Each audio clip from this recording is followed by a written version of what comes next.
Okay, dear friends, dear colleagues, great pleasure and great honor to welcome Professor Hein Humans. He's a professor of political science at the University of Rochester University. Great university. It's New Jersey or New York State. New York. New York State, yeah, excellent university with extremely strong engineering, if I'm not mistaken, and equally strong social sciences. So we are really inspired by this university's exam because Kyiv Polytechnic Institute is primarily a kind of technical university, school of engineering with very advanced, innovative and high quality social science division, including sociology. And great pleasure to welcome Hein here. Yeah. He's going to be talking mostly keeping in mind our PhD students and our master's students specializing in social data analytics. Звідувач кафедри соціології. Please mute yourself. Okay.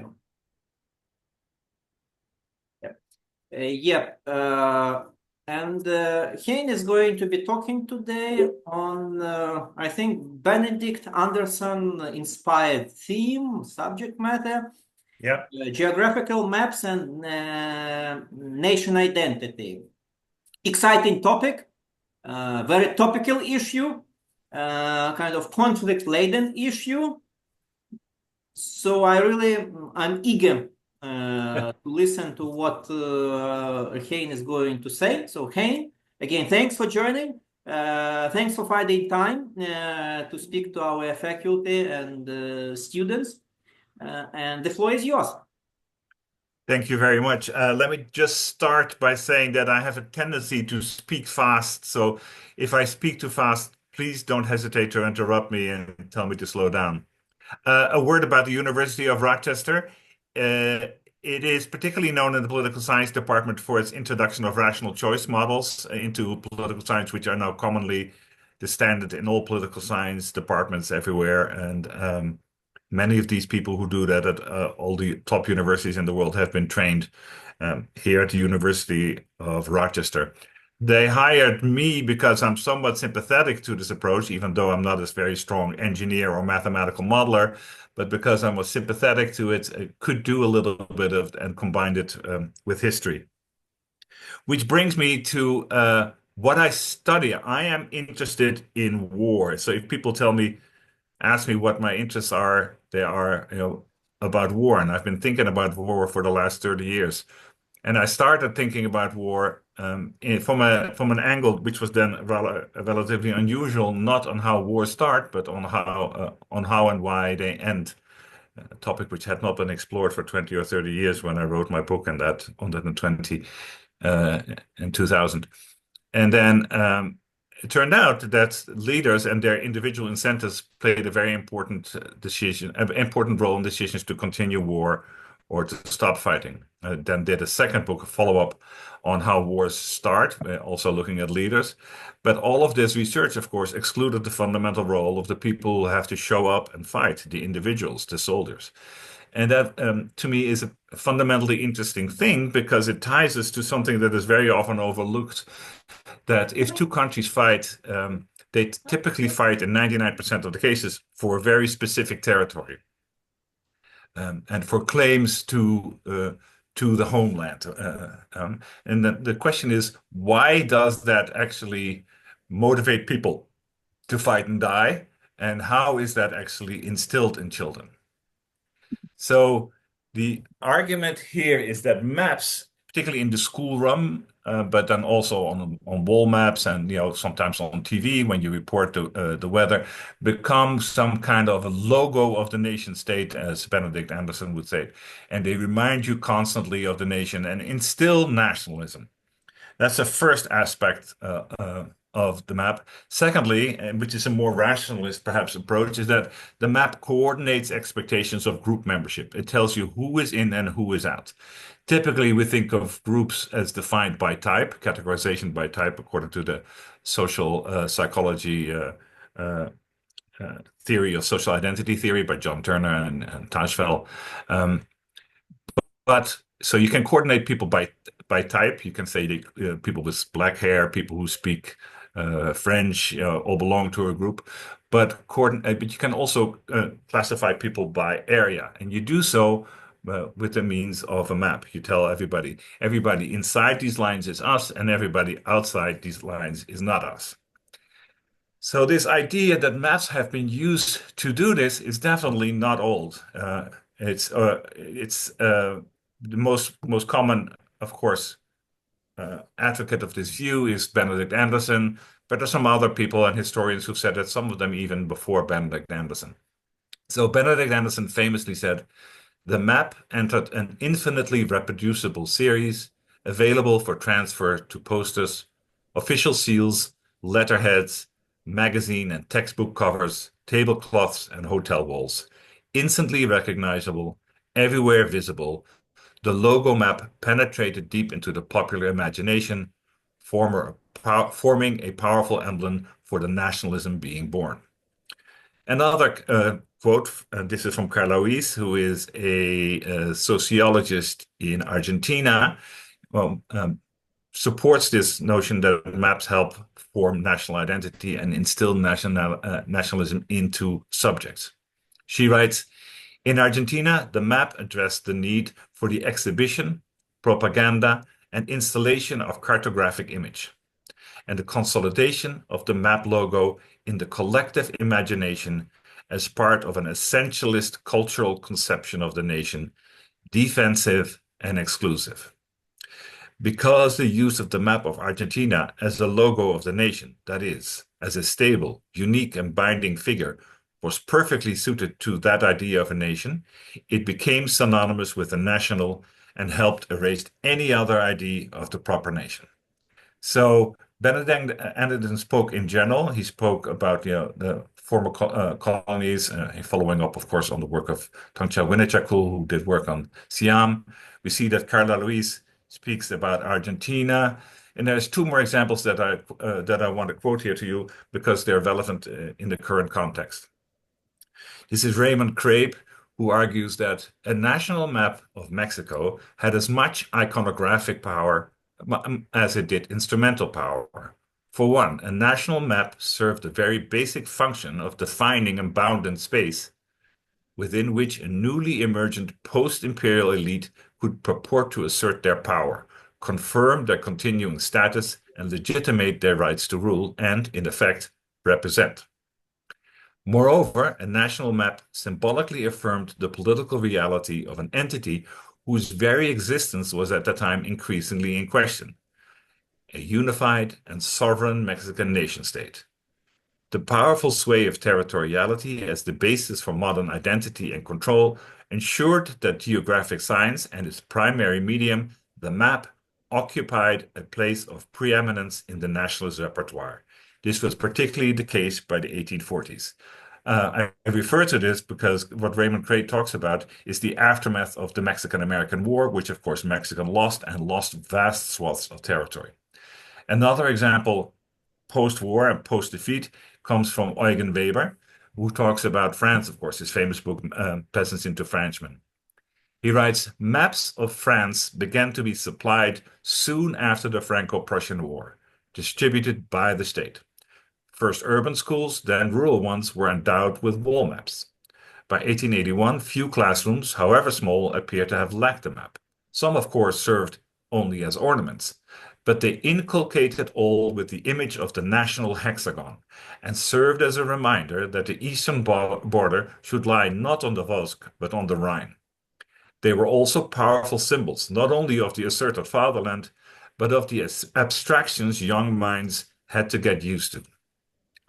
So these are a couple of anecdotes from historians, sociologists. I mean, I have plenty more from Benjamin Fortna about Turkey, or the Ottoman Empire, about Turkey, where people historians talk about maps and maps used in the classroom as a way to build this national identity, give people a feeling of belonging, and define the territorial state that is, that is their nation and that is to be defended by them.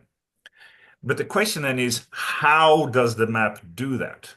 And I'm proposing one set of arguments and a second set of arguments in this talk today. The first one is that maps, exposure to the maps, as said by all the historians before, primes national identity. And once national identity is primed, you behave according to group stereotypes. It's called, you do it through self-categorization and in-group self-stereotyping. And you behave according to what you think the group prototype would do, thereby actually introducing the willingness and increased willingness to sacrifice. So this argument proposes again that maps primes national identity, which causes individuals to categorize themselves as a member of the nation group and behave according to the prototypes of the norm of that group, which then in turn induces willingness to sacrifice. So this is the first kind of empirical test of the argument of Benedict Anderson, and you'll see there will be some surprises in what turns up in the data, what we can find. If I make an argument like this, of course, I have to try to establish some sort of causality. I can't just run observations against other observations. I want to actually identify the mechanism and thereby really pin down the causal logic of the story. And we do this, in political science now, we call this the causal inference revolution. And I call the people who do it the causal inference Taliban, because they are very, very pure in their approach and very harsh in their dismissal of anything else.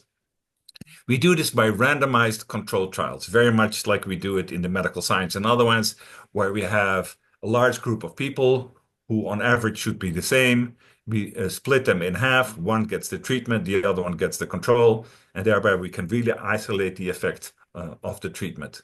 Does this treatment have a significant effect on attitudes, on beliefs, and on behavior?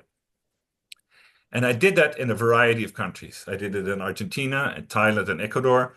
I also did it in Bolivia and Colombia. I will talk more about the first three and less about the second two. Okay, so first step is to identify national identity. Supposedly maps affect national identity. And there turns out to be various ways of asking this question, measuring national identity. In Argentina and Thailand, I do one standard way, and in Ecuador, I do another standard way. As won't surprise you, there is a reason for that. So I asked people in the survey, some people say that the following things are important for being truly Argentinian. Others say they are not important. How important do you think each of the following is? To speak Spanish, to be a Christian, to be born from an Argentinian father or mother, to adopt basic Argentinian culture and values as your own, and 5, that's the last one, which is an introduction of my own, to love your homeland. And excuse me, Henk. Unfortunately, we cannot see your presentation. We just see the first slide, epigraph. So that's it. How is that's very weird, because it says I'm screen sharing. All right, but something wrong. Probably there are some technical problems. Okay, this is very strange. Let me try again. Okay. Okay. Yeah. Thanks for warning me. I'm kind of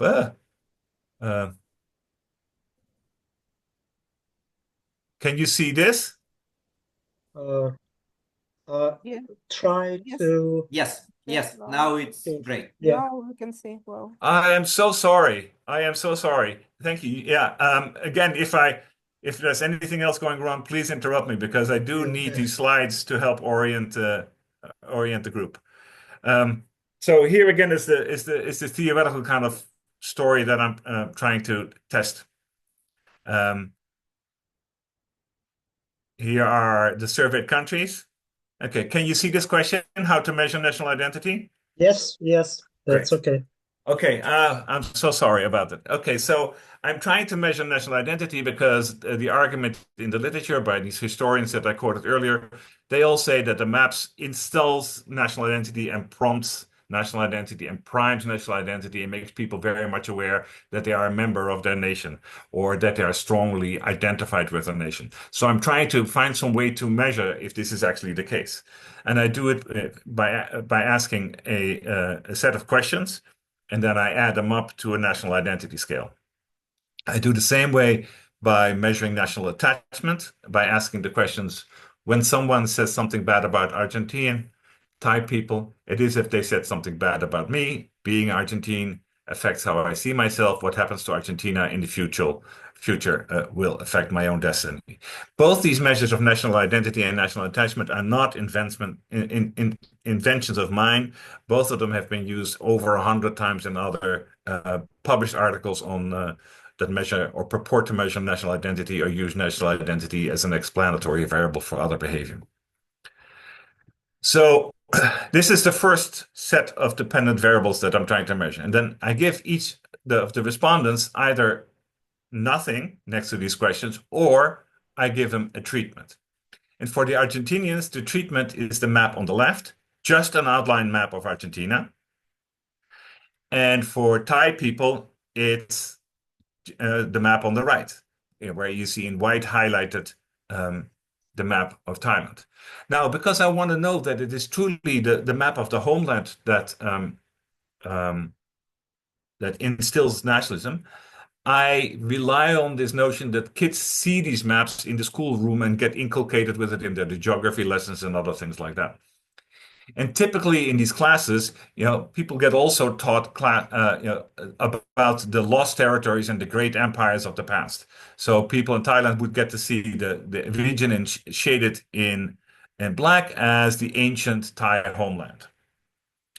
And then third, to make sure that it is not just any map that affects attitudes and beliefs, but truly a map of the homeland, I include the map which highlights the Lana region in the north. I cannot give people in Thailand a false map because that would not be allowed. That is deception. But I can give them this map, which kind of basically breaks Thailand in this kind of into these different regions, and thereby should break the coordinating value of the map.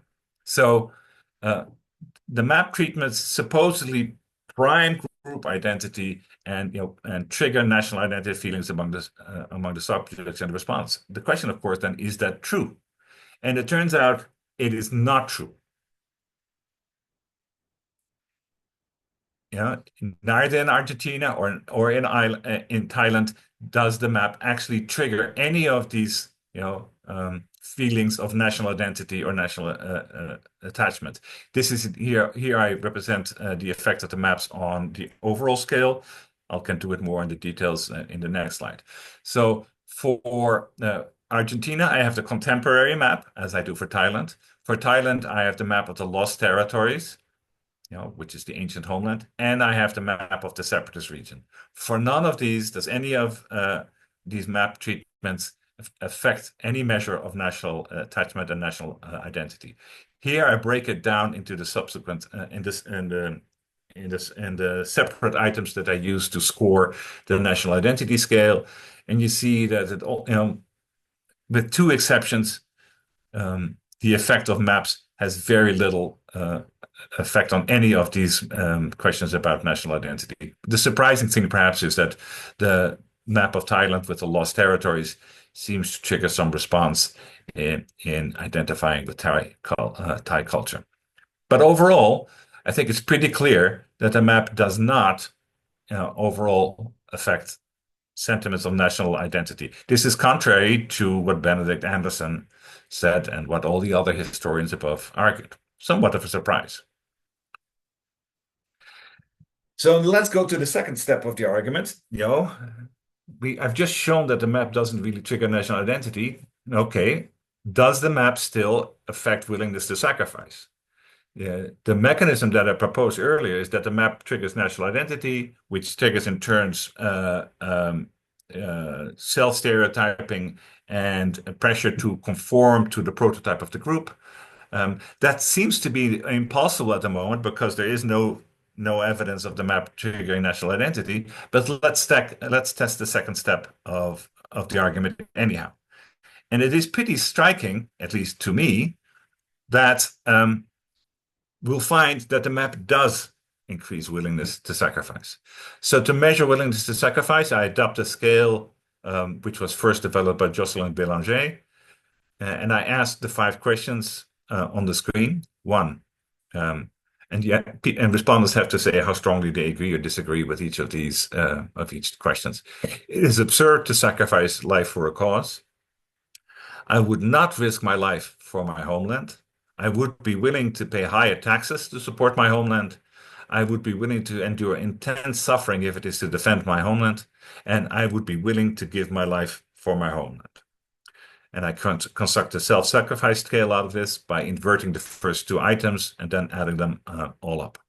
I can already give you a little taste of what's to come. Nobody is willing to pay higher taxes, which I found kind of surprising. Anyhow, we see that the contemporary map of Argentina and of Thailand does increase willingness to sacrifice. And we see that the map of the lost territories of Thailand, the ancient land, also increases willingness to sacrifice. But the separatist map of Lana has no effect on willingness to sacrifice. I very briefly include the survey results from Colombia and Bolivia as well. As you can see, in Bolivia, the map again had an effect on willingness to sacrifice. In Colombia, it didn't, which to my mind and in the pre-analysis plan was anticipated because the country has been undergoing 50 years of civil war, and there are very weak feelings of national identity in Colombia in the first place. So what I see here, what I get from these results, is that the map increases willingness to sacrifice. Exposure to the map increases willingness to sacrifice on the behalf of the respondents. And of course, the question is, why is that? Right? I can give you here more details of the scale. Why does the map have an effect on willingness to self-sacrifice, but not on national identity? So in order to examine this more closely, I do a first follow-up experiment. And I do an experiment in Ecuador, which is very interesting for a couple of reasons that I will get into later. Here we have 2 maps of Ecuador, because Ecuador is a really wonderful case where there was a change of the official map used in school textbooks and elsewhere after the war of 1995 against Peru, where they lost the shaded area on the left map to Peru. All maps in school textbooks and in wall maps of Ecuador before 1995 were basically like the map on the left. All maps of Ecuador in school textbooks and official kind of currencies and other maps are the map on the right. You see, of course, that these maps are very different. Now, what I want to do is I want to see if the inculcation with the map had any lasting effects. So I separate the respondents into 3 groups. I have one group of people who were educated their whole life until they were 18 or 21 with a map on the left. I have one group of respondents who were educated in the school with the map on the right, the people who went to school after 1998. And I have one group who actually lived through the war with Peru and Ecuador, who were educated with both maps. And the idea is that the older group, who had been schooled with the older map, would be more likely to identify that left map as the map of the national homeland. And indeed, at the end of the survey, I asked respondents to indicate which map they thought was the correct and proper map of Ecuador. And age indeed predicted that the older people identified with the left map and the younger people identified with the right map. Now, I found earlier that map did not prime feelings of national identity. And of course, this could be a way of, this could be the result of how I operationalize national identity. So I now explore a second way of measuring national identity, one developed by Hadi and Khatib, which I thought was kind of appropriate and would be useful. And this asks a different set of questions to measure national identity. It asks, how important is being Ecuadorian to you?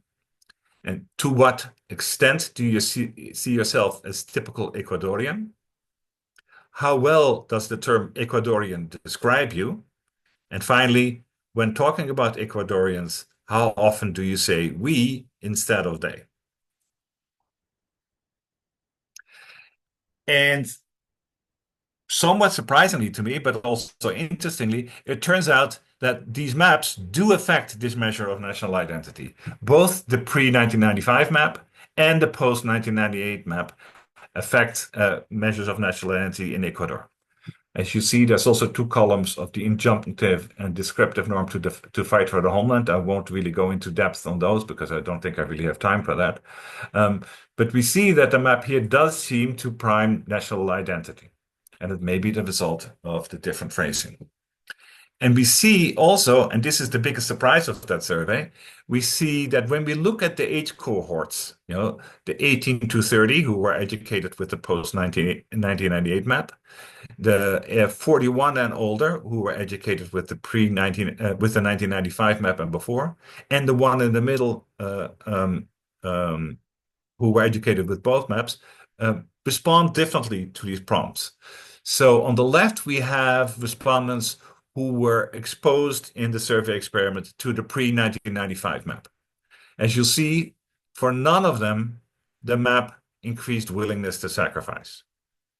On the right, we have the group of respondents who were exposed to the post-1998 map. And we see, this is really surprising to me, that it is only the people who are educated with both maps for whom the map has this effect of increasing willingness to sacrifice. And it is not particularly likely that it is this group because they lived through the war and they served in the army, because these people were actually typically still in school, right? They were under 18, they were not conscripted yet. So there is this really surprising effect here that it is the guys it's the guys who are educated with both maps for whom the map has this effect. Maybe because indoctrination was particularly strong at that time in school because there was a war going on, but still, it's a striking finding, at least to me. Okay, so here's where this stands at the moment. Maps increases willingness to sacrifice, but we're not really sure why. Is the measure for national identity in Argentina and Thailand wrong? Would the second national identity measure work better? Or does the map work by focusing respondents on the norm to defend the homeland? So this is a different kind of argument than the one I proposed before, the one about national identity and self-stereotyping. This argues that the map works something like a sign in the park that says, "Do not litter." People who go to the park know they shouldn't litter, but the sign there reminds them of the injunction not to litter, and then they litter less. In the same way, the map can focus people on the norm to defend the homeland. I do find evidence for that in the case of Ecuador, but I'm going to explore it in more depth in a series of experiments that I am planning to do. So let me bring this back to maybe what's going on at the moment now. I've been working on this for not on this paper for a couple of years, but this broader notion of why are people willing to fight for something and not fight for something else for a long time now. And I've been very much aware of the fact that we live in an era of the territorial state, where groups are defined territorially, which is a new thing. This is maybe 200 years old, or maybe less old than that. It seems to me fundamentally important to understand how maps, as Benedict Anderson and other people say, help construct this group identity and the willingness to fight what is on the map. And a long time ago, 8 or 9 years ago, I already warned that a change in maps taught in the classroom might indicate a change in behavior of the leaders, 10 or 15 years later on. And as an example, I gave a map that Erdogan of Turkey introduced in the schools, I think in 2012 or 2013, which included a whole part of Syria as part of proper Turkey. And I said, this change in the map should serve as a warning sign that Erdogan might be planning to occupy and gain that territory at the expense of Syria, perhaps to thwart the PKK, or perhaps for greater Ottoman and Turkish dreams of empire. And I was therefore not surprised that Erdogan indeed occupied that territory, that specific territory that was highlighted on the map about, I think, 4 or 5 years ago. So the change in the map served as a warning sign. Have another example more recently, that Venezuela has always made huge claims on British Guiana, claims territory to the river of the Essequibo. It always, since 1950s, listed that territory as disputed territory. But in last December, it changed that to actually identify on the map that it is part of Venezuela proper. On the old maps, the area was shaded. On the new maps, there is no more shaded area. It is Venezuelan territory. Now, to bring it home here to Ukraine, this is, of course, also what Putin has done. Changing the map of Russia and what constitutes Russia is a clear indicator of territorial aggrandizement and territorial dreams, and the extent of the dreams of Putin and the Russian leading classes. It seems to me that we have to keep this in mind also when we think more about a possible end to this war. The map illustrates the domain of the home group, but it also very often portrays the administrative divisions in the countries.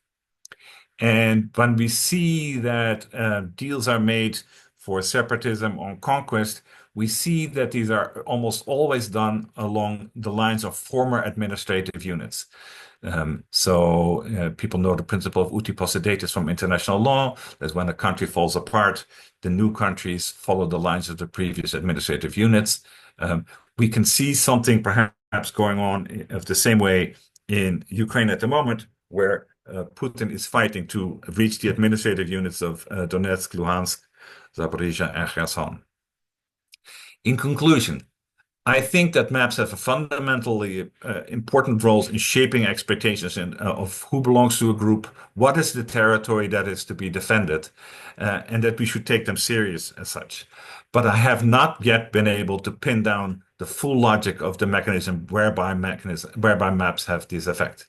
This is just the largely exploratory, but it's laying building blocks for a larger project that I've been working on for a long time and hope to spend another 3 years on.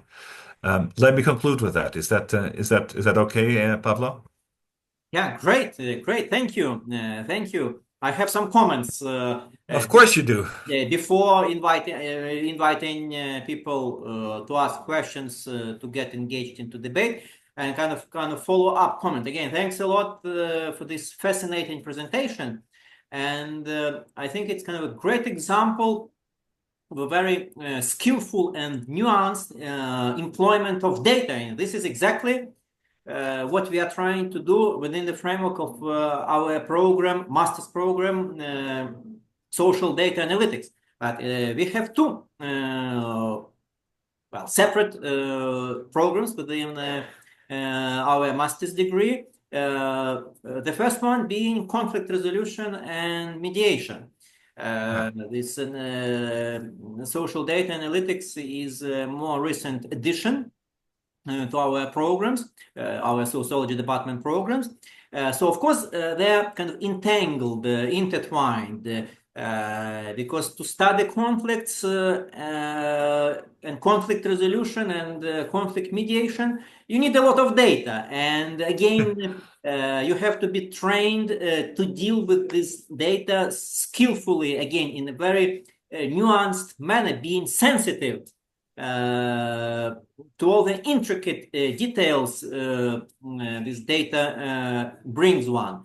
And I think kind of your case study is a great example. It's kind of a masterclass. In fact, I could not have asked for more and for better masterclass to our students, because we've been inspired by some other university based in New York State. So we are kind of New York State centered. And this is, of course, New York State University in Binghamton, associated with Emmanuel Wallerstein and his Brodel Center for Studies of Historical Systems, Economies, and Civilizations. Our distinguished colleague, currently a professor at New York University in Abu Dhabi, Georgi Derlugyan, has contributed significantly to the establishment and development of our departments and our program. So we've been inspired by that kind of historical macro-sociology of radical political change, revolutions, conflicts on grand scale. But then we kind of began drifting towards more pragmatic, policy-oriented kind of sociology. And of course, there was a demand, kind of societal demand, and in fact, governmental demand. My university, which KPI, was approached by the Ukrainian government some 8 years ago, after kind of the first stage of Russian invasion of Ukraine had started in 2014. And one of the governmental agencies, which is Ministry for Temporary Occupied Territories, approached my university and asked that such a master's program be set up. And I'm talking about conflict resolution and mediation program. And I think it was a kind of logical transition from our historical sociological macro perspective, which was actually focusing on conflicts, but more theorizing conflicts. It was a logical transition to something more pragmatic, nuanced, and kind of policy-oriented. We are not just obsessed, and we are not just focused on theorizing conflicts. We are thinking how to prevent them, how to resolve them, how to mediate conflict. But then we've kind of ran into issues. Well, how do you deal with data? How do you interpret data? And that led us kind of to establish this program, especially given kind of the technical profile of my university and it's a kind of extremely strong and illustrious traditions in data analysis, kind of math, computer programs. So we are trying kind of to synthesize, and again, being sociologists, being social scientists, we are trying to familiarize our students with all these strands, with all these threads, and when trying to interwoven them kind of into a single explanatory entity within our program. And of course, our PhD program, again, I think heavily influenced, heavily affected by historical sociology, but also giving PhD students a chance to refine kind of their data collection and analysis skills, kind of to combine focus on conflicts with the kind of very rigorous data analysis. And again, I could not have asked for better masterclass in this data analysis as applied to a conflict. Because forgive me then for interrupting, because let me then also take a step back. You know, you're telling me what you're doing, then let me also take a step back then. Right, sure. Because in political science for the last 30 years, we have an overarching theory of conflict. This is developed by my advisor at the University of Chicago at that time, Jim Fearon. He's now at Stanford. And he raised the question that war is costly, the puzzle, that war is costly. You know, if we fight, we destroy some of the stuff we fight for or fight over. And then how can that ever be rational? And the idea here is that you and I have a dispute over some pie, large, nice, right, round pie, and we can't make a deal, and we fight, and we destroy pie, and after we fight, we agree Pavlo should get 75% of the pie, and Hein should get 25% of the pie.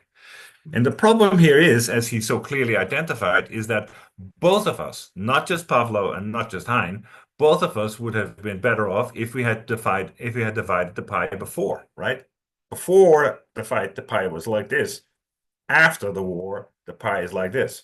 Both of us would have more pie if we had divided the pie accordingly before the war. And the question then he asked is, why is that sometimes impossible? And his answers have become the fundamental framework for understanding conflict and international war and international relations for the last 30 years. And this is called the bargaining model of war. There's two sets of explanations he gives, and he has a third one, which he more or less ignores or says is not really relevant. The first one is private information and incentives to misrepresent. I know something, the strategy of my military, the brilliance of my new tanks, which makes me more optimistic about how the war will end and how I will fight, that will make me ask more than you would be willing to give. And the point is that you may not know if my bluff about my tanks and they're being so good and my plan is so good is actually true. If you knew it was true, then you would be willing to make the deal because you want to avoid the cost of war, like I do. But you know that I have incentives to bluff. You also know that under certain instances, I cannot tell you the truth. I cannot tell you what my brilliant war plan is because you will take countermeasures, right? So private information and incentives to misrepresent could lead to a situation where there is no deal that both sides would prefer to war. The second argument that he proposes is one of commitment problems. There you can see that there is a shock coming up which will make the other side much stronger. You can make a deal now, but if you make that deal now, 5 years from later, the other guy will come back and ask for more. And you're better off fighting now, even though you might lose, than you are 5 years from now when the balance of power has shifted against you. So this has become the commonly accepted wisdom in the field of international relations. But the problem is the one that you identified earlier, the need for data. Because how the heck are you going to find data on private information and incentives to misrepresent? How are you going to measure it? Because it was private information in the first place. How are you going to go to the memoirs and the archives and find out what were the expectations and what was the private information? How are you going to find out about commitment problems? So as a result, the empirical study of war has been more or less dead for the last 20 years in international relations. This has had good side effects that people studied on other aspects like sexual violence during war and many other things in civil war. But there has been almost no good empirical work on the causes of war, on what starts war. And so we're at a dead end there. And I actually told my advisor, I said, you killed the empirical study of international relations and of war. And particularly after a time when we had the so-called democratic peace and everybody was using data left and right to see if democracies could be shown to be more peaceful with regard to each other. So given that is the state of the field, what I'm trying to do here is do something which is completely not addressed by the bargaining model of war, which is which issues are being put on the bargaining table in the first place. Why do we fight over pie? Why do we not fight over peaches? Why do we not fight over a bottle of vodka? So the issue of what issues are, the issue of what is actually being put on the bargaining table, what are we disputing, is fundamentally important, I think, to make some empirical progress. And the thing that I'm saying is what is being put on the bargaining table, in one way of thinking about it, when we think about territorial conflict, is the homeland. And the question then is, how does that homeland motivate people to fight? Why do they fight for this territory and not that? Why is this homeland and not that? So I'm trying to capture that all into this work as, I hope this makes clear why this is really so fundamentally empirical, as you suggested, and why this is fundamentally necessary, because the other end of the theoretical end of the study of war is more or less at a dead end. Yeah, great, fantastic. And kind of, as they say, everything that has been concealed will be revealed. So let me reveal a secret. I've been privileged to be one of the first readers of Henk article, which has been accepted for publication by extremely prestigious journal in the field of political science, which is American Political Science Review. I think the top journal in political science, globally speaking.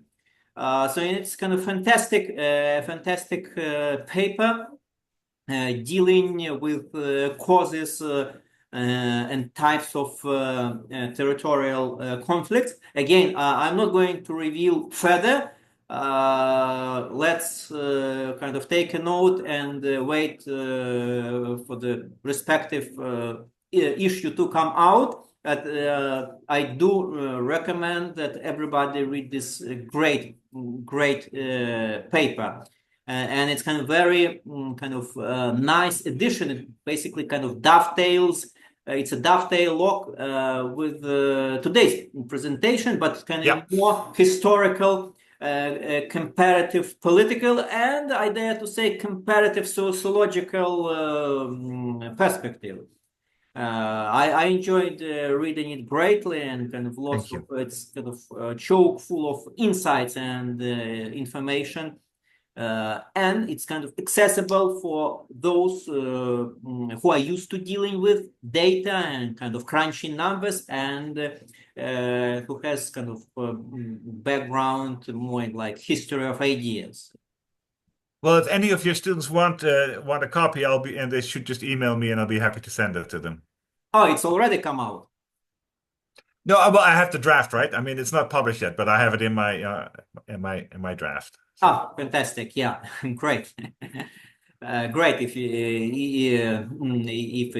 it's possible to start sharing it already, that's fantastic. Okay, I've been kind of abusing my position as Zoom administrator, but kind of no empire lasts forever.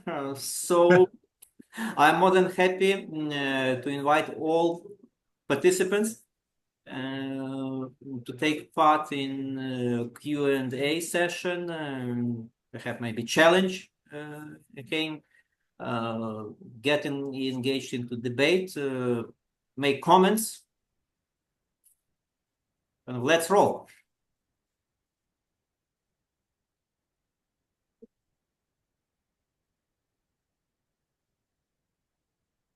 Any other questions, comments, kind of suggestions? Yeah. Let me introduce my colleague Stanislav August. Like first Roman emperor. He's our graduate. He's got undergraduate and graduate degrees, and now he's a PhD candidate at our department, dealing with transformations of Ukrainian state under the stress of war, under the stress of this war. Yes, hello. Nice to meet you. Hello, Stanislav. Yeah, my question is, I think the rationalization of war using the example of the senpai, yes, it's a matter of worldwide, specifically a rational one in this case. However, I think it seems to me that wars are more often waged by people with a different worldviews. For example, Alexander the Great campaign in India had little to do with some rationalization, yes?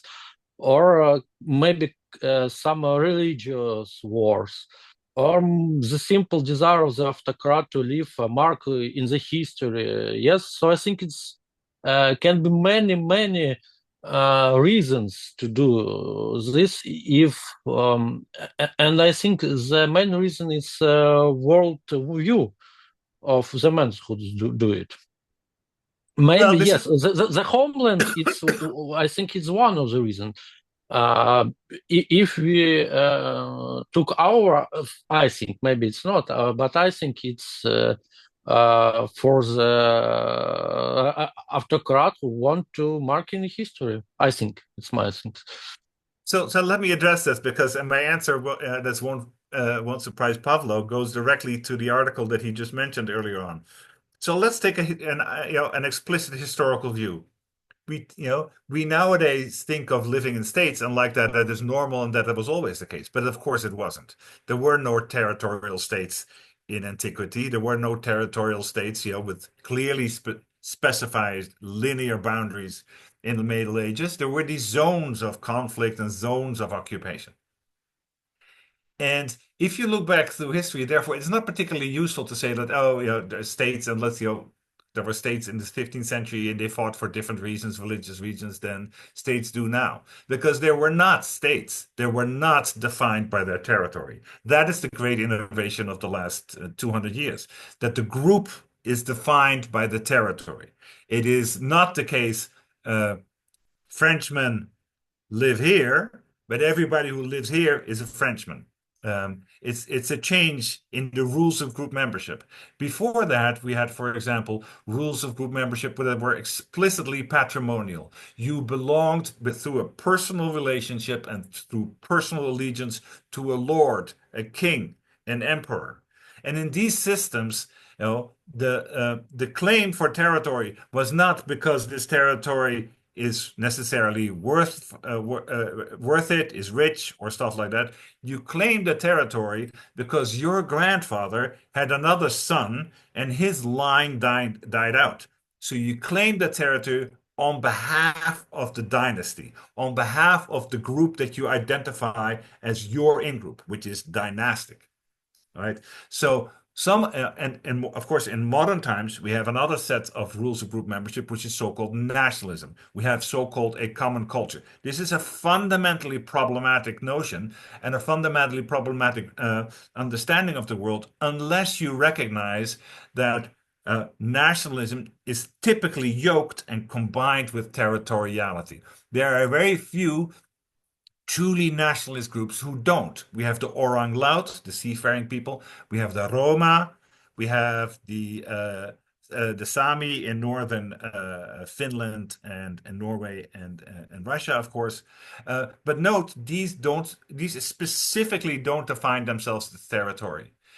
Now, when you have groups with different principles and different rules of group membership, they might fight for the same territory for different reasons. Putin might say, my group is defined by Russians and greatness of Russians and Russian speakers, and therefore will claim territory where there are Russian speakers. Ukrainians might say, we are defined as this state with this map and these boundaries, and therefore we fight for these territories. If you have competition over territory, and the territory means different things to different groups, then you can get really violent and long-lasting conflict. And that is, in my opinion, a fundamental problem. So, Stanislav, I acknowledged that you fight for different reasons, that you fight wars for different reasons, but I want to go one step further back and say that we can actually classify certain kinds of reasons for why states or groups fight based on what were the initial rules of group membership, and then categorize it and then see where these contrast with each other.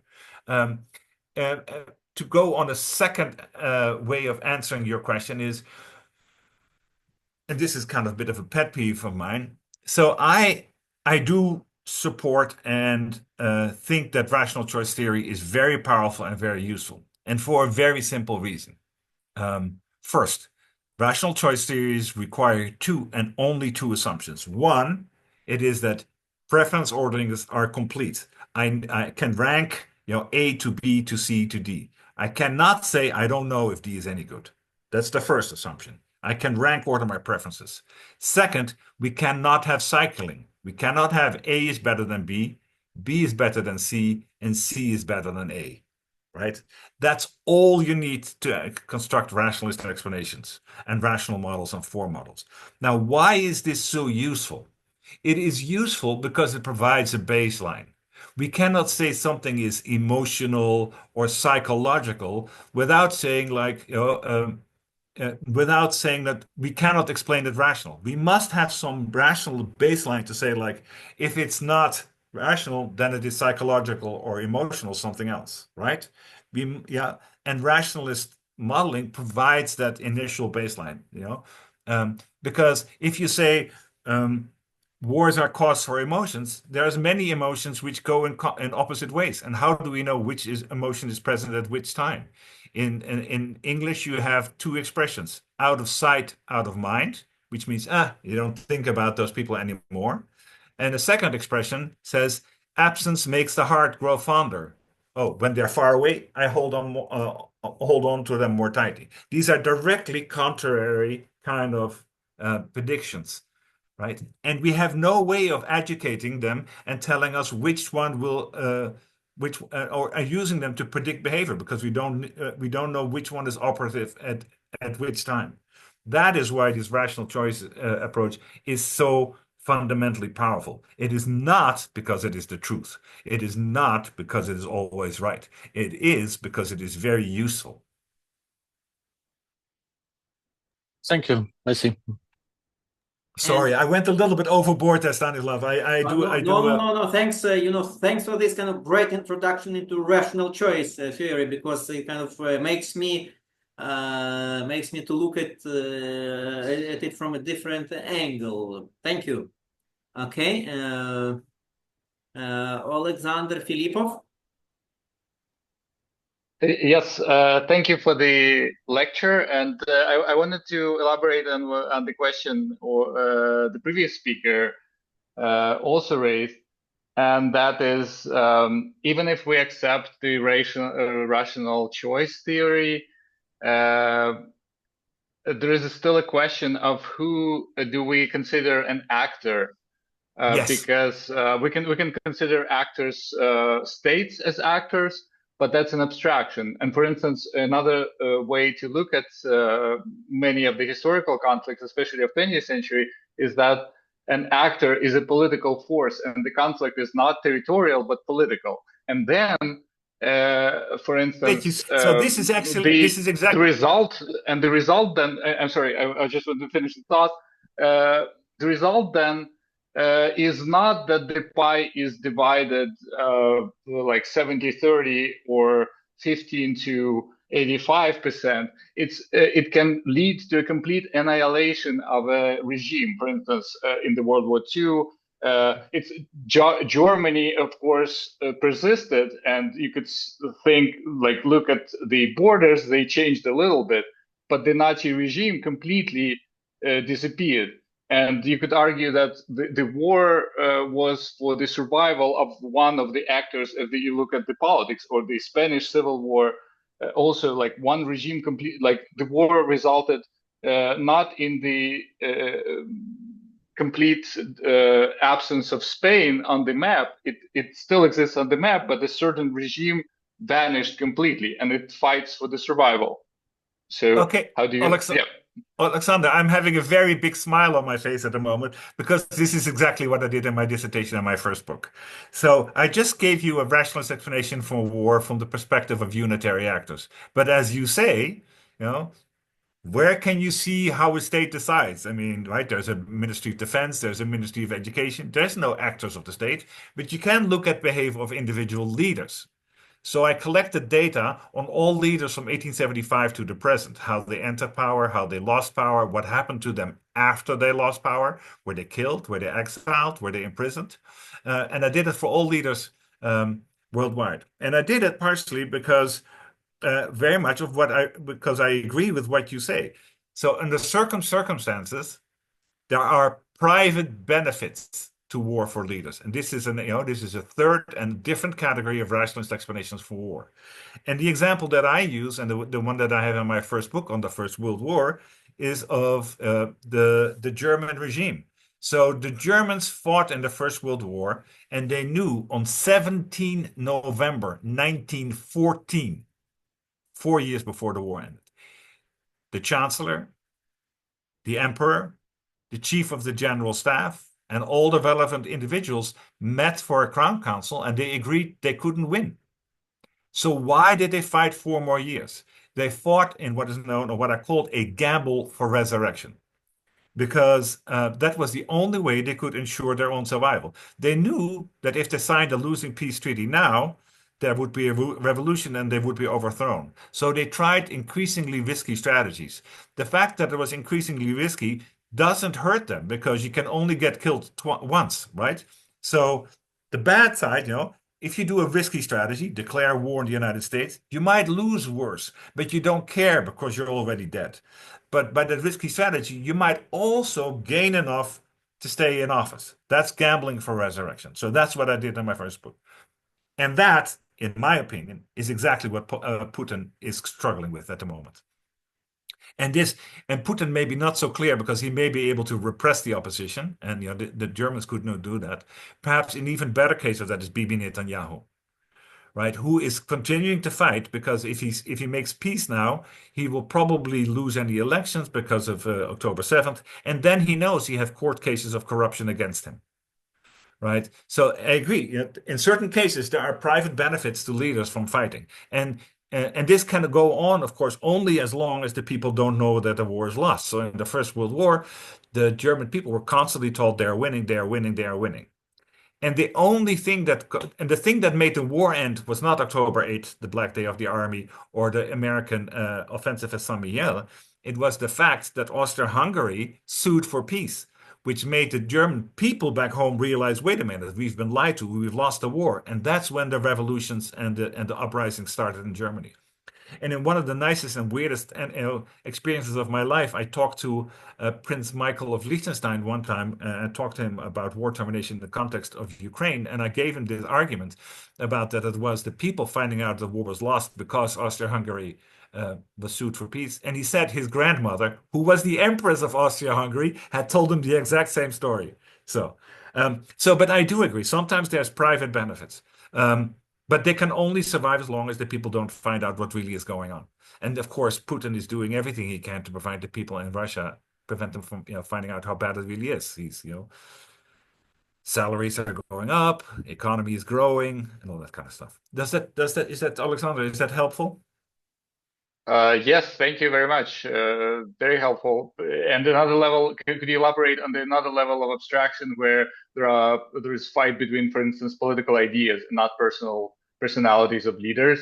If you imagine that there is there is a government, but there is also a competing set of ideas that are actually popular. For example, like in Spain in the 30s, where there is the conservative part of the society and the Republican part, and even if the leaders of these groups change, it is a conflict that needs resolution, and one of the sides loses everything. Well, to me, in a sense, it is that the question you're asking is very similar to the presentation I gave earlier. There is an idea.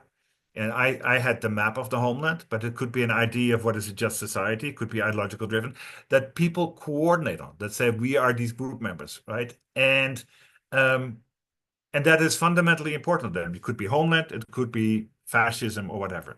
And the point here is that if you give up on that idea, the thing that binds everybody together, the whole group unravels. So if somebody in Ukraine says like, this is part of Ukraine, but that isn't, and that, then the whole idea of we're fighting for a common homeland unravels, and right? So you have to keep on fighting, because if you give up a little bit on the ideology, on the homeland, the idea that coordinates expectations of who is us, that goes by the wayside. The equilibriums that you have, that everybody knows who else will fight for everybody else, for ideology or for homeland, unravels because you are defecting. You are telling me you don't want to do it. Well, then I don't want to do it either. And who is going to fight? So you must stick to it in the end. That's a way of thinking about that. I hope. Do you know that? Do you know the Battle of the Sexes and coordination games? No. Okay, think of it like this. Is it game theory? Yeah. So think of it like this. Why are there traffic lights? If you drive to the intersection of the road, why do you stop at the red light? I'm asking, why do you stop at the red light? Well, because you've been taught at because- driving school to stop at the red light. No. No, because I don't want to die. No, because you know that if it's First red at thing- you, you know if it's red at you, it's green at the other guy, and the guy will keep driving, so you will kill. It's what you. It tells you what the other guy will do, right?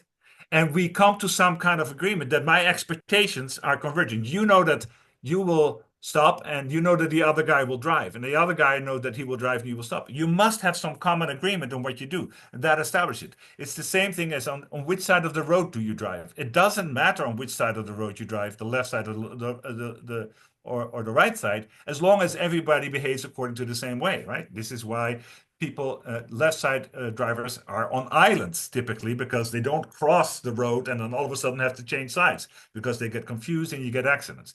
This is coordinating of expectations, that you have the same understanding of the situation. Anyhow, sorry, I'm talking too much game theory.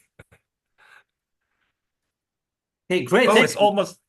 But you did mention World War I, and in fact, I recently came across a YouTube podcast, two British historians who run this podcast, titled "The Rest Is History." Have you ever come across it? Yeah. So Yeah, great. they had a bunch of series devoted to the causes of World War I, and it's extremely interesting, because we sociologists tend to think in kind of typologies, models, kind of data, not necessarily big data, but we do rely on some sort of data. And historians, kind of by nature of their profession, and especially historians who are talking to general public, they have to be focusing on individuals, on emotions, on whims, because, you know, like starting a YouTube channel with an ambition to have 1 million audience, and burdening the audience with the data of conscripts in Napoleon's army, and the average height of Napoleon's soldier, and the type of boots they were manufacturing, and type of muskets or rifles or both. Significantly fewer people are going to be watching this. Yeah. And if we are talking about Wilhelm II, kind of childhood traumas, his paralyzed arm, his kind of nearly broken neck, so kind of a lot of food for psychoanalytical thought and kind of these speculations. So basically, I think it would require kind of a separate lecture from you on causes of World War I. But what's your take? Okay, now notice. Let me stop you. So that's what a historian does. But what a political science does, he says, war is 1, peace is 0, and the historian explains the change from 0 to 1, from 0 to 1. But what you can also do is, of course, turn that around and explain the change from 1 to 0, because, you know, if you remove the cause of war, you should get peace. And historians don't think of it like that. Yeah, political scientists say, like, oh, it's just variation between two things. Yeah, it can go one way or the other. It should go up or down. And that's, you know, there's a more kind of maybe scientific kind of approach. You know. But I would love to talk. You should. I should send you my book. It's called War and Punishment: The Causes of War Termination in the First World War. Then that would be great, and it would be great to have you speak on this issue. I'd love to. Because again, it's fascinating. I mean, it's really interesting. And you know what kind of struck me about these two British gentlemen? Again, they're focusing on these individuals, on these emotions, whims, psychological traits. But by the very nature of subject, they're kind of driven to the realm of kind of data, kind of objective dimensions, like industrialization, population density, railroad density, that sort of stuff. Like Russia had to mobilize because it had huge population, enormous territory, and extremely low railway network density. So to make a statement, they had to conjure up an army, and to conjure up a huge, kind of impressive army, they had to start mobilization, and that kind of provoked scared Germans, and provoked Germans to declare war on Russia. But there was the classic argument, right, that the emperor launched partial mobilization, and the chief of staff says, we have no plans for partial mobilization. What is wrong? And the emperor says, no, we have to launch partial mobilization. And okay, he tries to do something, and then the emperor changes his mind. He says general mobilization, and the chief of staff picks up the phone and breaks it so that the emperor cannot call back and say, oh, I meant partial mobilization. Anyhow, I kind of have to prepare for class. I'm sorry that, because I would love to continue this conversation much longer. Okay, thank you. Again, thanks for your time. Thanks for your brilliant ideas and fantastic presentation. Lots of food for thoughts. And we do hope to see you before too long with a talk. That'd be lovely. That'd be great. Thank you, Pablo. Thank you, everybody. Apologies for speaking too fast. And sometimes of being confusing because all of this stuff hangs together, and it's sometimes hard to keep it all organized. But I appreciate the opportunity, and I do hope to see you again sometime soon. Bye. Thank you. Thank you. Bye. Thank you. Всім дякую, шановні друзі. Я сподіваюся, всі збагатилися, як і наше гасло неформально проголошує, що соціологія збагачує кожного, ну і соціологи самі повинні збагачуватися. Ну, тим більш актуальна тематика і найсвіжіші розробки, аналітика соціальних даних, найбільш такому refined, і sophisticated, і advanced вигляді, і саме застосування того, чим теж ми займаємося, цікавимося, конфлікт resolution. Дякую, шановні друзі. Всього найкращого. Треба ще. Раз є багато ще питань. Обов'язково, я вважаю, що дуже гармонійно відбулася взаємодія, і наш американо-нідерландський колега з великим ентузіазмом реагував на нашу аудиторію, на наше запитання, і ми фактично вже маємо його згоду ще виступити. Так що будемо продовжувати. Всього найкращого, шановні друзі. Дякую. Дякуємо. На все добре. Дякуємо, до побачення. Безпечного продовження вечора і ночі. Все добре. До побачення. До побачення.